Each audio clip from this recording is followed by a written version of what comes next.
Hi hello friends, ನಮಸ್ಕಾರ. Welcome back to my YouTube channel. ನಾನಿವತ್ತು ಮೊಟ್ಟೆ ಸಾಂಬಾರನ್ನ ಹೇಗೆ ಮಾಡೋದು, ತುಂಬ ಈಸಿಯಾಗಿ ಸಿಂಪಲಾಗಿ ಕ್ವಿಕ್ಕಾಗಿ ಹೇಗೆ ಮಾಡೋದನ್ನೆಲ್ಲ ತೋರಿಸ್ಕೊಡ್ತೀನಿ. ಏನಿಲ್ಲ, ಸಿಂಪಲ್. ಫಸ್ಟ್ ಇವಾಗ ನಾವೇನು ಮಾಡಬೇಕು ಅಂದರೆ, ಈಗ ಟೊಮೊಟೊ, ಈರುಳ್ಳಿ, ಕೊತ್ತಂಬರಿ ಸೊಪ್ಪು ಮತ್ತು ಹಸಿಮೆಣಸಿನಕಾಯಿ, ಬೆಳ್ಳುಳ್ಳಿ, ಚಕ್ಕೆ, ಲವಂಗ ಇದಿಷ್ಟು ಎಣ್ಣೆಯಲ್ಲಿ ಫ್ರೈ ಮಾಡ್ಕೊಳ್ಳೋಣ. ಸೊ ನೀವು ಯಾವುದೇ ಸಾಂಬಾರು ಮಾಡಿ ಸ್ವಲ್ಪ ಈ ರೀತಿ ಎಣ್ಣೆಯಲ್ಲಿ ಫ್ರೈ ಮಾಡಿಕೊಂಡು ಸಾಂಬಾರು ಮಾಡೋದ್ರಿಂದ, ಮೊಟ್ಟೆ ಸಾಂಬಾರು ಮಾಡೋದ್ರಿಂದ, ಬರೀ ಮೊಟ್ಟೆ ಸಾಂಬಾರು ಅಂತಲ್ಲ, ಬೇರೆ ಯಾವ ಸಾಂಬಾರಿಗೂ ಅಷ್ಟೇ ಈ ರೀತಿ ನೀವು ಫ್ರೈ ಮಾಡ್ಕೊಂಡು ರುಬ್ಕೊಂಡ್ರೆ ಮಸಾಲೆನ ತುಂಬ ಚೆನ್ನಾಗಿ ಬರುತ್ತೆ ಸಾಂಬಾರು ಟೇಸ್ಟಿಯಾಗಿ. ಸೊ ಇವಾಗ ನೋಡಿ, ಸಪ್ರೇಟಾಗಿ ಇವಾಗ ನಾನು ತೆಂಗಿನ ತುರಿ ಮತ್ತು ಸ್ವಲ್ಪ ಹುರ್ಗಡ್ಲೆಯನ್ನು ಕೂಡ ನಾನು ಎತ್ತಿಟ್ಕೊಂಡಿದ್ದೀನಿ. ಈಗ ನೋಡಿ, ನಾನು ಟೊಮೊಟೊ, ಈರುಳ್ಳಿ ಮತ್ತು ಚಕ್ಕೆ, ಲವಂಗ, ಹಸಿಮೆಣಸಿನಕಾಯಿ ನೋಡಿ, ಟೊಮೊಟೊ, ಹಸಿಮೆಣಸಿನಕಾಯಿ, ಚಕ್ಕೆ, ಲವಂಗ, ಈರುಳ್ಳಿ, ಬೆಳ್ಳುಳ್ಳಿ ಇದೆಲ್ಲ ನಾನು ಮಸಾಲೆನ ಸ್ವಲ್ಪ ಹುರ್ಕೋದಿದ್ದೀನಲ್ವ. ಸ್ವಲ್ಪ ಚೆನ್ನಾಗಿ ಫ್ರೈ ಆಗಬೇಕು. ತೀರಾ ಜಾಸ್ತಿ ಫ್ರೈ ಮಾಡ್ಕೊಳ್ಳಿ, ಸ್ವಲ್ಪ ಅದು ಈರುಳ್ಳಿ ಸ್ಮೆಲ್ಲೆಲ್ಲ ಹೋಗೋವರೆಗೂ ಫ್ರೈ ಮಾಡ್ಕೊಳ್ಳಿ. ಲಾಸ್ಟಲ್ಲಿ ಕೊತ್ತಂಬರಿ ಸೊಪ್ಪು ಹಾಕಿ. ಕೊತ್ತಂಬರಿ ಸೊಪ್ಪು ಏನೋ ಒಂದು 2 ನಿಮಿಷಕ್ಕೆ, 1 ಸೆಕೆಂಡ್ಗೆ ನಾವು ಸ್ವಲ್ಪ ಫ್ರೈ ಆಗಿಬಿಡುತ್ತೆ. ಸೊ ಅದಕ್ಕೆ ಅದನ್ನು ಲಾಸ್ಟಲ್ಲಿ ಈ ಥರ ಜಸ್ಟ್ ಫ್ರೈ ಮಾಡ್ಕೊಳ್ಳಿ.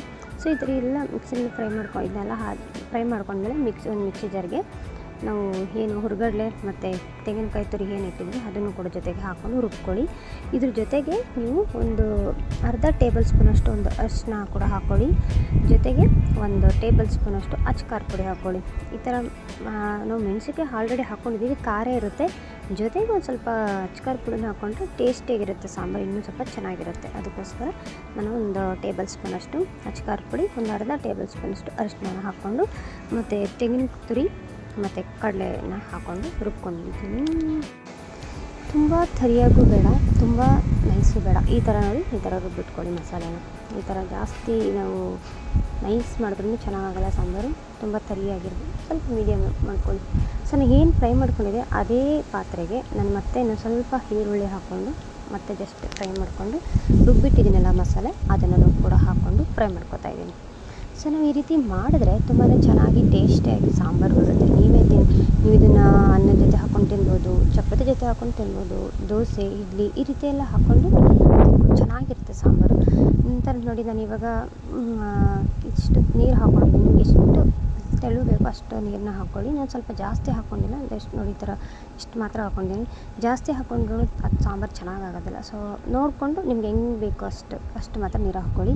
ನಾನು ನೋಡಿ ಸ್ವಲ್ಪನೇ ಹಾಕ್ಕೊಂಡಿದ್ದೀನಿ, ಜಾಸ್ತಿ ಹಾಕ್ಕೊಂಡಿಲ್ಲ. ನೋಡಿ ಈ ಥರ ಸಾಂಬಾರು ನಿಮಗೆ ನೋಡ್ತಾ ಇರ್ಬೋದು ಅಂದ್ಕೊಂಡು. ಸೊ ಇವಾಗ ನೆಕ್ಸ್ಟ್ ನಾನು ಮೊಟ್ಟೆನ ಒಂದು 5 ಮೊಟ್ಟೆ ಅಷ್ಟು ತೊಗೊಂಡಿದ್ದೀನಿ ಅಷ್ಟೇ ನಾನು. ಈಗ ಮೊಟ್ಟೆನ ಒಂದು ಬೌಲಲ್ಲಿ ಹೊಡ್ಕೊಂಡು ಒಂದೊಂದೇ ಹಾಕ್ತಾಯಿದ್ದೀನಿ. ಸೊ ಇದನ್ನು ನಾವು ಮೊಟ್ಟೆನ ಯಾಕೆ ಬೌಲ್ನಲ್ಲಿ ಹೊಡೆದಾಕ್ತೀನಿ ಅಂದರೆ, ಡೈರೆಕ್ಟಾಗಿ ಯಾವಾಗಲೂ ಹೊಡೆದಾಕ್ಬೇಡಿ. ಅದರದ್ದು ಸಿಪ್ಪೆ ಎಲ್ಲ ಬಿದ್ದು ಸಾಂಬಾರಿಗೆ ಬಿದ್ದೋದ್ರೆ ಅದು ತೆಗೆದು ತುಂಬ ಕಷ್ಟ ಅಲ್ವಾ. ಸೊ ಅದಕ್ಕೋಸ್ಕರ ನಾನು ಬೌಲಲ್ಲಿ ಈ ಥರ ಹಾಕ್ಕೊಂಡು ನೀಟಾಗಿ ಇದು ಮಾಡ್ತಾಯಿದ್ದೀನಿ. ನೋಡಿ, ಇವಾಗ ಒಂದೊಂದೇ ಎಲ್ಲನೂ ಮೊಟ್ಟೆ ಇದೇ ಥರ ಹೊಡೆದು ಈ ಥರ ಹಾಕ್ಕೊತಾ ಇದ್ದೀನಿ. ಎಲ್ಲ ಮೊಟ್ಟೆಗಳು ಒಂದು 5 ಮೊಟ್ಟೆ ಹಾಕ್ಕೊಂಡಿದ್ದೀನಿ. ಎಲ್ಲ ಇದೇ ಥರ ಎಲ್ಲ ಒಂದೇ ಕಡೆ ಹಾಕ್ಬಿಡಿ, ಎಲ್ಲ ಸುತ್ತಲೂ ಒಂದೊಂದು ಕಡೆ ಹಾಕಿ. ಸೊ ಇದಾದಮೇಲೆ ರುಚಿಗೆ ತಕ್ಕಷ್ಟು ಉಪ್ಪನ್ನ ಮುಂಚೆನೇ ನೀವು ಬೇಕಾದ್ರೆ ಉಪ್ಪನ್ನ ನೀವು ಫ್ರೈ ಮಾಡ್ತಿರಲ್ಲ ಆ ಟೈಮಲ್ಲೂ ಬೇಕಾದ್ರೆ ಹಾಕ್ಕೊಂಡು ಹುರ್ಕೋಬೋದು. ಸೊ ಅದೆಲ್ಲ ಮಸಾಲೆ ಎಲ್ಲ ಹಾಕಿದ್ಮೇಲೆ ಹಾಕ್ಬೋದು. ಸೊ ರುಚಿಗೆ ತಕ್ಕಷ್ಟು ಉಪ್ಪನ್ನು ಹಾಕ್ಬಿಡಿ. ಹಾಕಿ ನಂತರ 1-2 ವಿಸಲ್ ಕೂಗಿದ್ರೆ ಸಾಕು. ಆ್ಯಕ್ಚುಲಿ ಒಂದೇ ಸಾಕು, ಬಟ್ 1-2 ವಿಸಲ್ ಕೂಗಿಸ್ತೀನಿ, ಸ್ವಲ್ಪ ಮಸಾಲೆ ಚೆನ್ನಾಗಾಗಲಿ ಅಂತ 1-2 ವಿಸಲ್ ಕೂಗಿಸ್ತಿದ್ದೀನಿ, ಚೆನ್ನಾಗಾಗುತ್ತೆ ಅಂತ. ನೋಡಿ, ಈಗ 1-2 ವಿಸಲ್ ಕುಕ್ಕರ್ ಕೂಗಿಸಿದ್ದೀನಿ. ಈ ಥರ ಆಗಿದೆ ಸಾಂಬಾರು, ನೋಡ್ತಾ ಇರ್ಬೋದು ಯಾವ ಥರ ಆಗಿದೆ ಅಂತ. ಸೊ ಇದನ್ನು ಅನ್ನದ ಜೊತೆ ಎಲ್ಲ ತಿಂದರೆ ಸಕ್ಕತ್ತಾಗಿರುತ್ತೆ. ಸೊ ನೋಡಿ, ಒಂದ್ಸಲ ಈ ಥರ ಟ್ರೈ ಮಾಡಿ, ಚೆನ್ನಾಗಿರುತ್ತೆ ಟೇಸ್ಟಿಯಾಗಿ. ನಾನು ಹೇಳಿದಂಥ ಮಸಾಲೆನ ಹಾಕಿ ಮಾಡಿ ತುಂಬಾ ಸಾಂಬಾರು ಚೆನ್ನಾಗಿ ಬರುತ್ತೆ. ಸೊ ಹೇಗಿತ್ತು ಅಂತ ನನ್ನ ಒಂದು ಚಾನಲ್ಗೆ ಕಮೆಂಟ್ ಮಾಡಿ.